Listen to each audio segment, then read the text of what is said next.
All right. I hope you all can hear me. I apparently have some microphone issues. Today is day 26 out of the day 30 challenge, and for today I decided to use a whiteboard just because I found one. So the whole thing, while mirrored for you, will act now as a presentation device because I don't see the value in having PowerPoint presentations because no one's going to listen to you. But if you show this, you look just 3 times more professional.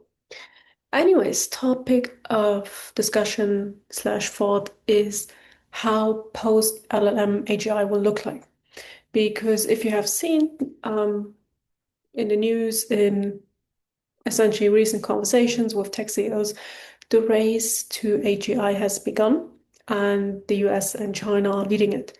The US even launched a national program calling it Project Genesis, as I believe, while the Chinese government is heavily investing into its own startups, as you know, we have seen with DeepSeek essentially. Anyways, the whole idea is, we're not going to talk about Europe, by the way. The whole idea is what will the architecture look like of AGI? Because for now, we know how large language models work. Um, just in short, they just predict text based off this. Yeah, they're just predicting text actually. That's everything we need to know. They're text-based, they learn from text, and they just predict the next thing from your input to their output. That's all they do. Anyways, the question that people are now asking is, are LLMs the road to AGI? And I think, while I'm not technically qualified to answer this, it's not. And I'm saying this based off the main assumption of AGI and current large language models. So what you're currently assuming is that AI, let's use the whiteboard, AI is essentially the same as human intelligence, right? That's what we all say. That's what we all say. I just said it twice. That's what we all assume, right? The neural networks, for instance, is the best example. If you don't know how they look, essentially neural networks are kind of like points that are connected with each other, and they take information, pass it down here, and they reach a final end state where the data inputs are translated into outputs. That's how we analyze pictures, by the way. So pictures that are understood by ChatGPT, for instance, they use this model to say, okay, so we look at each picture for a single pixel, right? Because we know the color grade of a pixel, we can feed it into the program. And we do this for every pixel in the picture. The more pixels you have, the more certain your answer will be what you can see in the picture. That's how the earliest AI models started out. And that's how they still work. Just reading pixels. And because they've been trained on data on how certain pixels are, you know, read as, they just know that, for instance, if they see a pixel alignment that looks like a cat, it is probably a cat. And the reason these models are so good at seeing things now, saying things, is because they have had so much data. And you know that with large language models and also neural networks, that you need incredible power if you want to scale them. So there's a relationship between how good they are or how good they can be in regards to their computational power. And exactly this is essentially stopping a lot of growth. Because what I'm assuming is, if you have here the computation power, no, let's have it here. That's computation power, and that's kind of like efficiency or how good these models are. I think you are going into like a plateau at some point. And we're probably here with LMS because you've read announcements, for instance, about ChatGPT 2, 5.2 and all that stuff. And a lot of us are not surprised because of that reason. Large language models seem to have exhausted their potential. Here's the thing. They did so because they are not mirrored on our intelligence. Now, for AGI, you need something that is cost efficient because you just can't build infinitely many data centers to scale computation power and efficiency by models by less than 1%. You can't just do that because the models now are so good that each increase in efficiency and benchmarks, all that stuff, it takes so much more power to do because you've reached a plateau. That's just how it is. Now, for AGI, you want to mirror our brain. And I think for AGI, there is a field that now even startups are looking at. And former CTO of Meta, Jan LeCun, I think that's his name, how it's pronounced, even he said that we should be looking into it because large language models have exhausted themselves. That field is essentially visuals, right?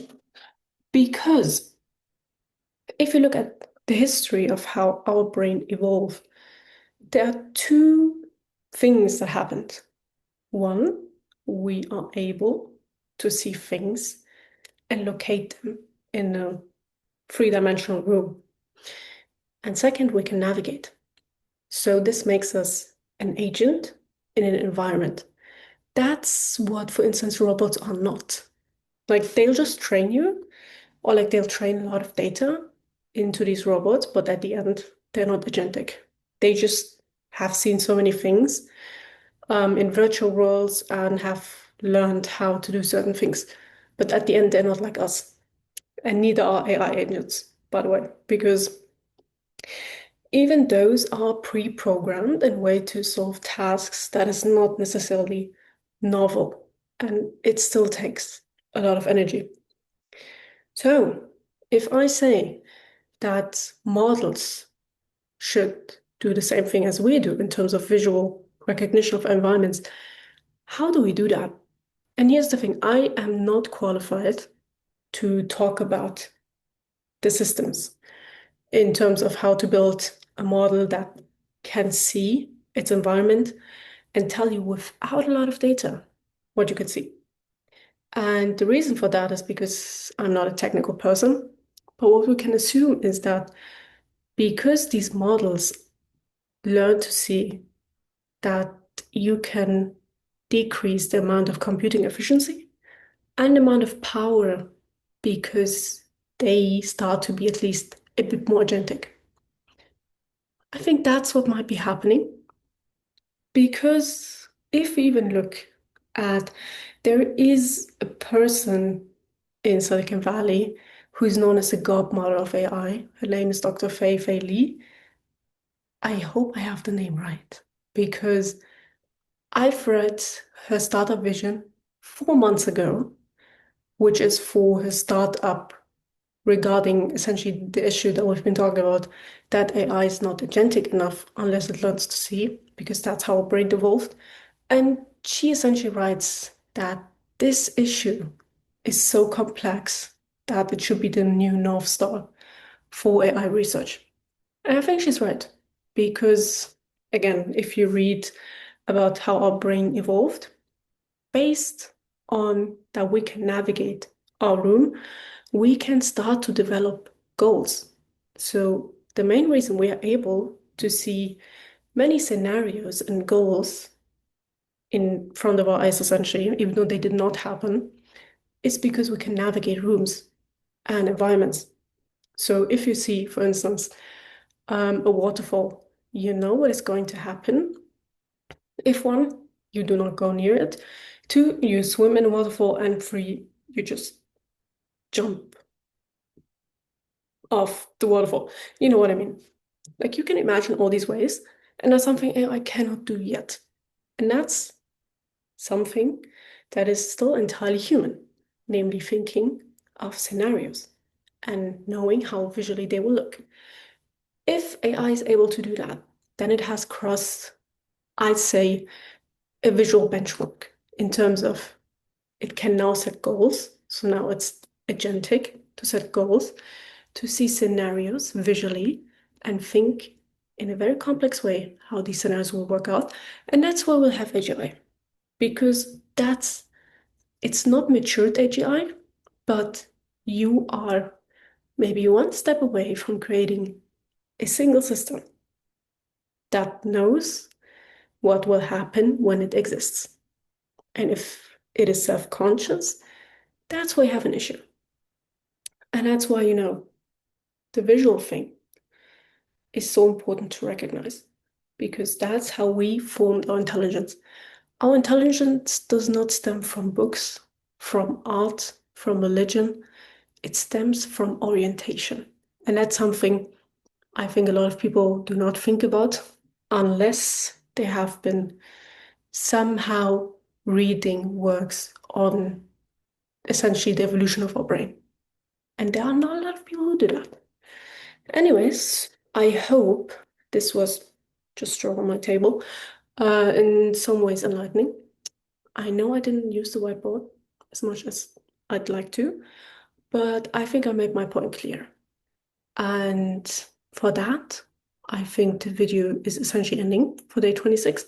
For day 27, I do not have a plan yet, so I'll think about what I'm going to present. But otherwise, thank you for tuning in.